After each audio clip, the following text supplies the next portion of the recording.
Welcome back to section 6 of chapter 3. This is the last section in the chapter, and it's really a continuation of section 5. In section 5, we learned about scatter plots, we learned about association and correlation, and we learned about how to make trend lines, which are lines of best fit, and then find the equation of those lines by finding a couple points. Now, the problem with finding trend lines by hand like that is that we are taking our best guess as to where that line should be, and then we're taking our best guess as to what points look like they're on that line, and then we're creating a line off of that. So it's going to be a little bit different every single time. In this section, we're going to see how to use a couple different types of technology to find those lines of best fit for us, which gives us a much more accurate and much more consistent line of best fit.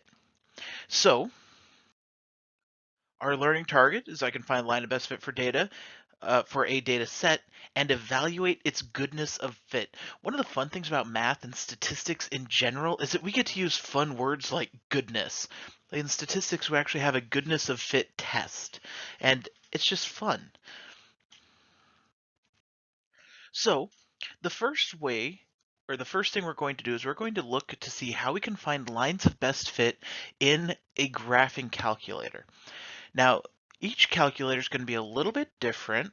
The one that I have access to that I can actually put here is the same kind that we have in all of our classrooms, and it's kind of like a standard high school graphing calculator. There are other kinds which are just as good, and I can help you out with those if that's what you have, but this is what I have access to. Now, the first part, though, doesn't matter what we are doing, these are going to be the same. And these are the 5 steps of regression. Regression is the process of finding the line of best fit or curve of best fit of a data set. And so our 5 steps of regression, the very first thing we have to do is we have to enter the data. The calculator does not know what we're talking about if we do not first enter the data. The second step, we need to graph the data. We need to see what shape it is. First of all, is it going to be linear? Does making a linear model make sense for this data, or do we have to find a different kind of model? Also, graphing the data can tell us if we made a horrible mistake when we were entering the data, if we forgot a character or something like that. And so instead of, say, the point 307, we entered the point 30. When we graph it, we'll be able to see a point that's way out of place that we wouldn't expect there, and then we can make those changes before we get into too much trouble. The third step is do the regression. And with this, we also need to make sure that we write down that equation that we get. The fourth step, we're going to check the graph. We want to see how does our regression model fit the graph? Does it make sense? We might be checking residuals, which we'll talk about a little bit later, but we always want to check the graph to see if it actually makes sense or not.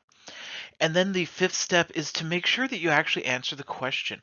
The question might be to come up with a model to represent the data.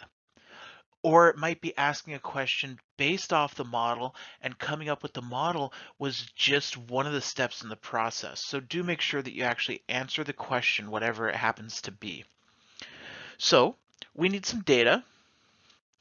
We're going to use this data. We have x's goes from 1 to 14, and the y's go from 5 to 38. So we're going to get our calculator. Now, the very first thing that we are going to do is we're going to go to our mode, and we're going to make sure those stat wizards are on. That's going to be important. I'll tell you what that is later. If you don't have that option here, you're going to go to the catalog, which is second 0, and you're going to scroll all the way down to where it says diagnostics on. And so we get down all the way to where it says diagnostic on, and then we'd hit enter twice, once to select it, next time to run it. And so it's done. You should only have to do that once, but we'll see. Now to enter our data, we're going to go to the stat menu, and we're going to go to edit. That's where we edit the data. Oh, I have data in here already. So what we're going to do is we're going to go up to where it says L1 and then clear the list. Then we can go down and there it is. And now from here, we can just enter the data right like it says. Our list may be vertical, like the table we have here. The table may be a horizontal table, probably with X on top and Y on the bottom. It doesn't matter, you're going to enter them just like this in a vertical list in your calculator. So we're entering the data. Sometimes this takes a little while. When you have larger data sets, really the only change in time is the time it takes to enter the data. Everything else is going to be exactly the same.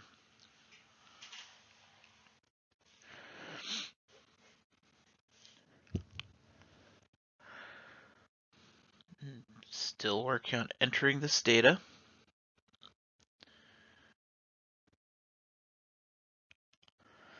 And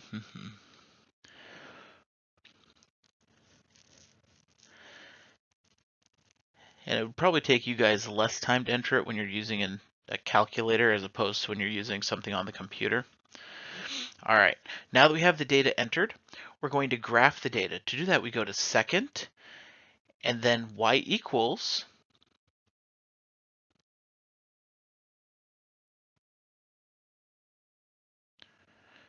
go second, y equals.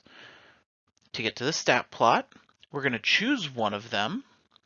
We're going to turn it on, and then we're going to select the type of plot we want. There's scatter plots, there's connected scatter plots, histograms, box and whisker plots, and then normal probability plot. We want the scatter plot. It's automatically list 1 and list 2. If you have to change it, list 1 is second 1, list 2 is second 2, list 6 is second 6. So you can pick it. Then you can pick your mark. I like the little plus signs. I think the box is too big and the dots are too small. And then if we just graph it, we probably wouldn't see much. So we're going to go to zoom and down to number 9, zoom stat. That's a magic statistic zoom. It will set your window so that it matches the data that you're graphing. And there we go. It looks kind of linear-ish, but we're going to do a linear regression here. So we're going to go back to the stat menu. We're going to go over to calc, because we're going to do a calculation. And then down to linreg, that would be linear regression. Now there are two of them. There's ax plus b, and there's a plus bx. They do the exact same thing. It's just the a and the b variables get switched. So we can choose that first one. Our x list is list 1. Our y list is list 2. You could change those again. We're going to go to the store regression equation. We're going to go y1. That's alpha trace. Pulls up the menu. You can pick y1. And that's going to put the equation into y1. Then calculate. And it gives us our data here. So it tells us that y equals ax plus b.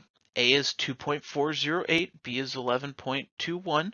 So I'd go probably 2.4 and 11.2. And then this R, that R is the correlation coefficient.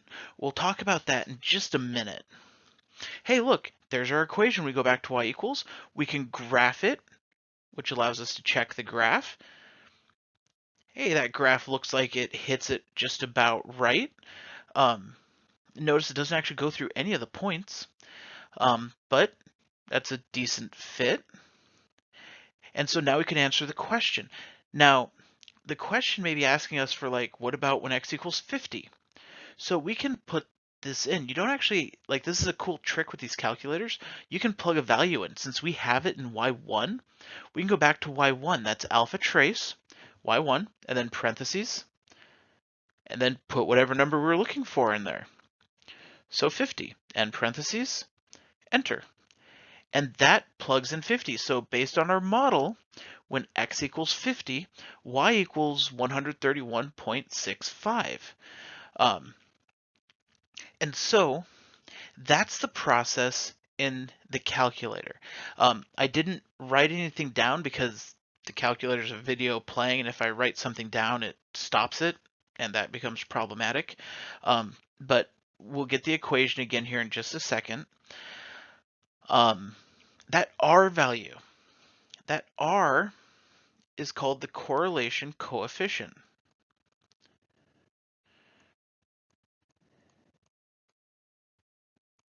In the last section, we learned about correlation. It could be positive, negative, or zero. And correlation, it told us which direction the line was going. Well, the correlation coefficient is that finer descriptor of it. This number is always going to be between -1 and +1, and it tells us the strength of the line. When it's -1 or +1, the points fall in a perfect line. Just like we put numbers into an equation, we got the points out of it. Perfect line. 0 would be no correlation. It's not falling in the line at all. We can't tell if it goes up or down. When it's positive, it's going up. When it's negative, it's going down. The further away from 0 it gets, the closer together the points get. So this correlation was about 0.7. It's not great. We could see they're kind of spread apart. A lot of the correlations that you were looking at in the last section were a lot closer. They were like 0.99 type things because it was really close to a straight line with just a little bit of variation in there. So anyway, this is how we can do a line of best fit using the graphing calculator. We have other options. We have Desmos. Desmos, that's what we use all the time. That's a free graphing calculator application online. And let me tell you, the regression features of Desmos are pretty slick. I mean, I do a lot of regression in a lot of my classes, and I kind of like Desmos. I think it's actually better than the graphing calculator just for some of the things that you can do. And so let's start with our data, and we can pull up Desmos. Notice it's just the graphing calculator. Go to desmos.com, click graphing calculator. This isn't something set up by me or someone else. You can go there all by yourself. And it pulls up the graphing window with your the places you can write. So to set a table, we go to that plus sign and we choose table, and then we can enter our data. And so you just enter it the same way, except you could use a keyboard instead of calculator keyboard, so it goes a little bit quicker. So we entered the x's, we enter the y's.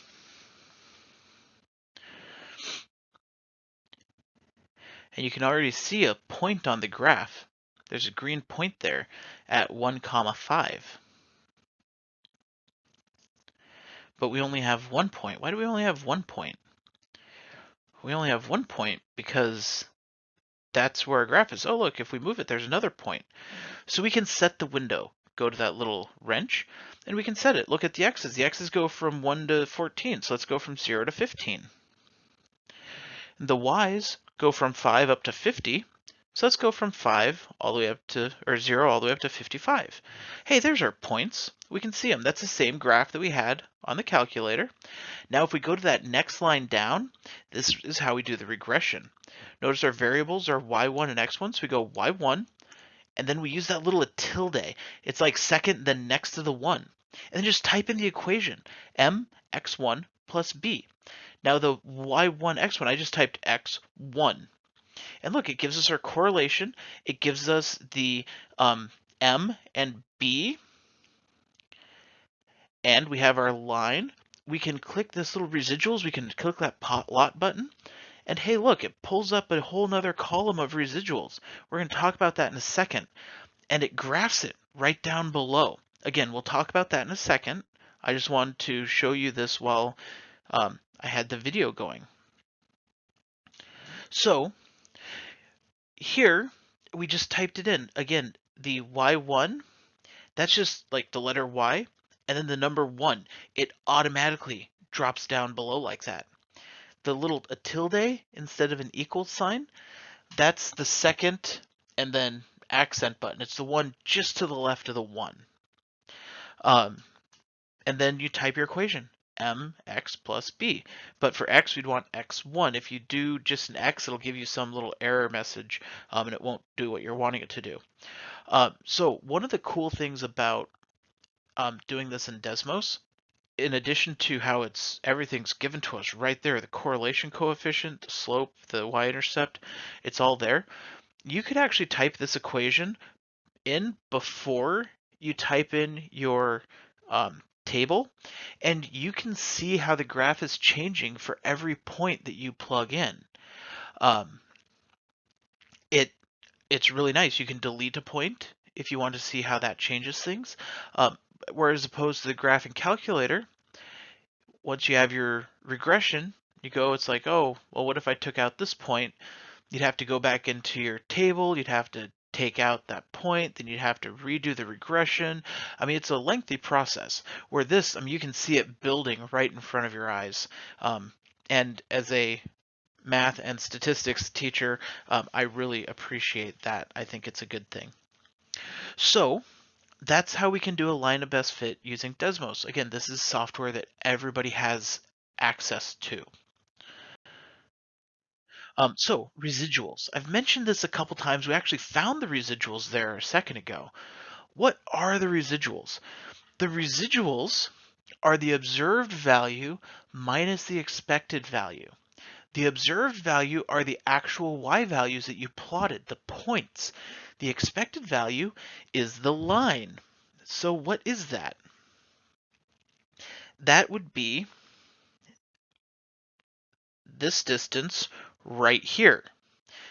This point has a positive residual because the observed value is above the line. And this would be 7. It would be this value, which is 4.9. That looks like it's just about 5. This one right over here has a negative residual because it is below the line. So for 9, notice we had negative 5 point something. And so that's below the line. So that's what the residuals are.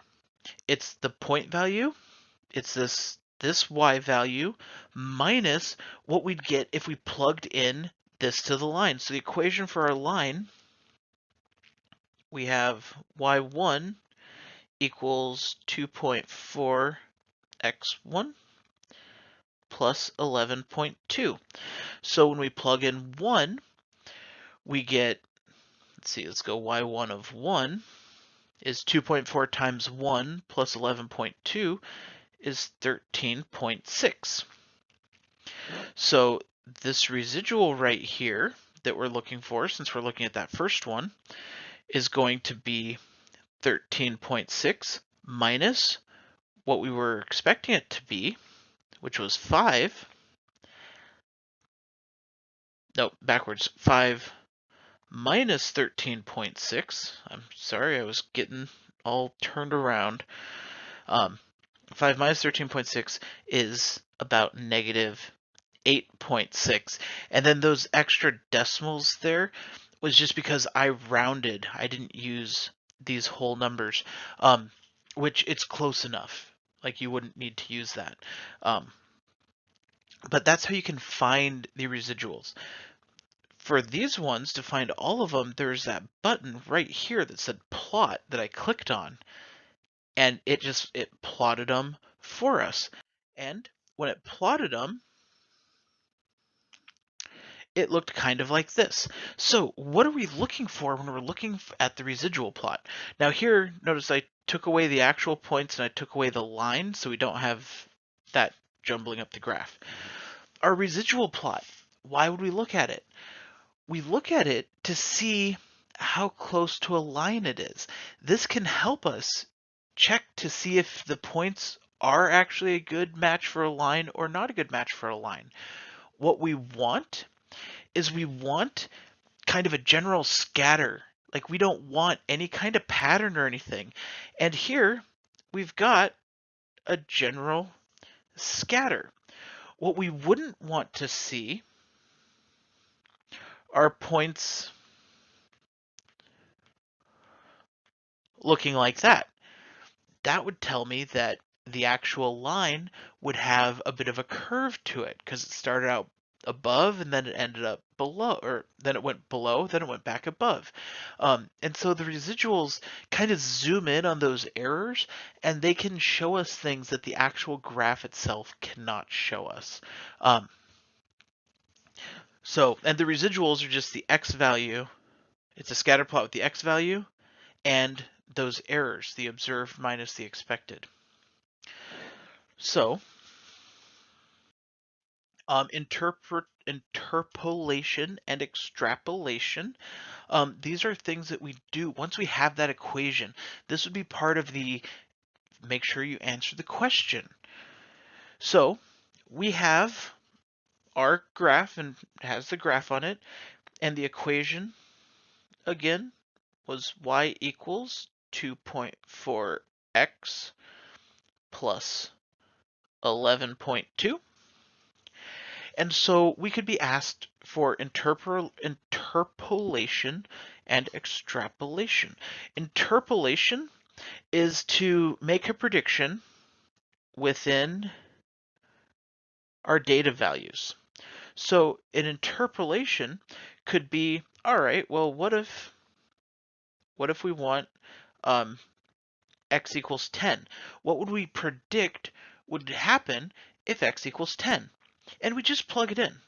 So y would equal 2.4 times 10 plus 11.2. 2.4 times 10 is 24 plus 11.2. So y would equal 35.2. Which, if we look when x equals 10 and go up there, is that not just about 35.2? We're finding that y value of the line, and that's the interpolation. It's inside, like within the data. This is a useful thing because like the data is not necessarily linear where it'll never happen again. This could be average heights based on shoe sizes, or average shoe size based on people's heights. So if we knew that someone was 10 something units tall, I can't think of a unit that would be good for that,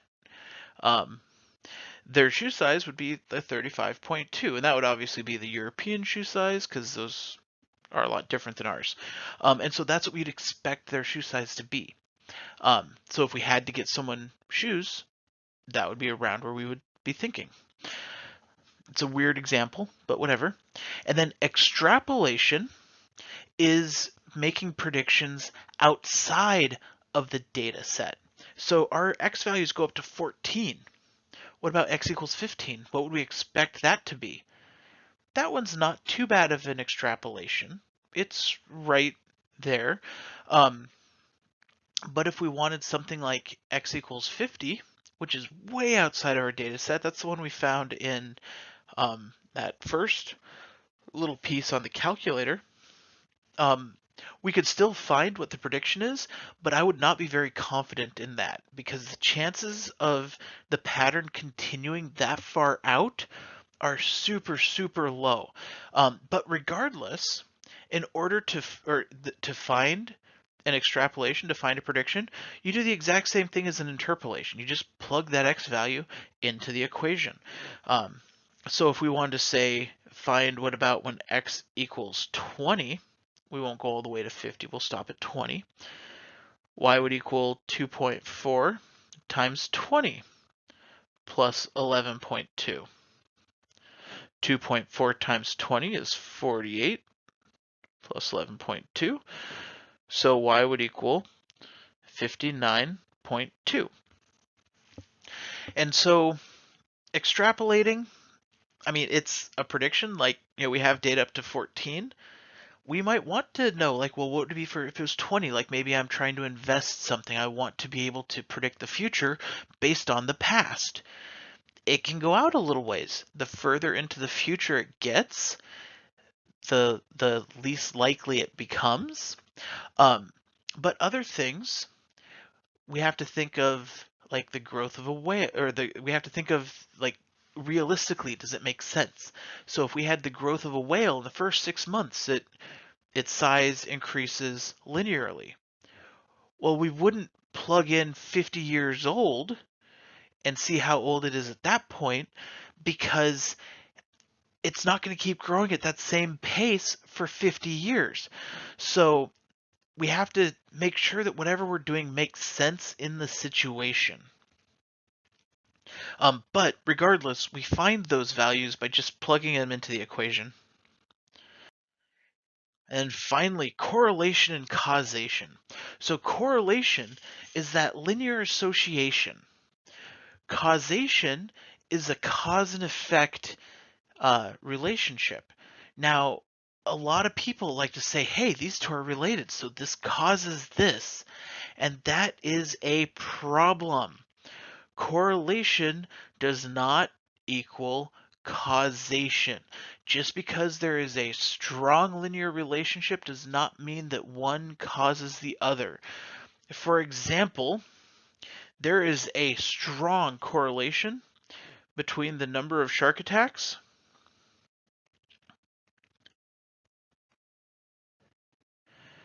off the coast of Florida and the ice cream sales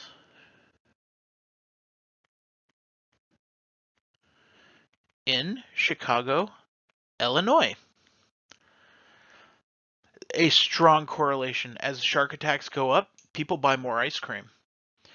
If you don't believe me, you can actually look that up. It is true.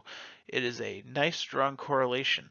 Now, does that mean that the shark attacks in Florida cause people in Illinois to be buying ice cream? No. There's other things that always affect things. So why else might the shark attacks be going up in Florida? Like, when do you think the shark attacks are going to be more more prevalent? When are there going to be more of them? Probably in the summer when there's more people swimming.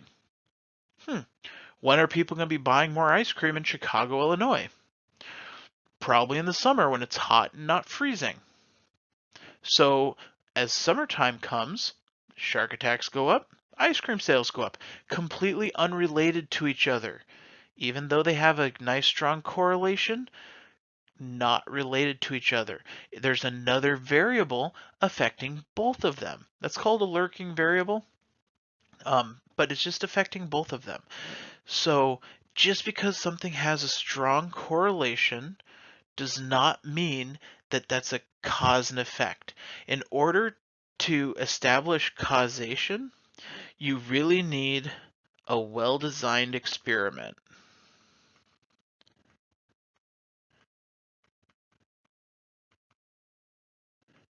Or a lot of data, and it has to make sense in a whole lot of other things as well. But a well-designed experiment is really what we're looking for there. So this is the last section of chapter 3. I will catch you in class, but until then, keep working problems, keep asking questions, and as always, happy mathing.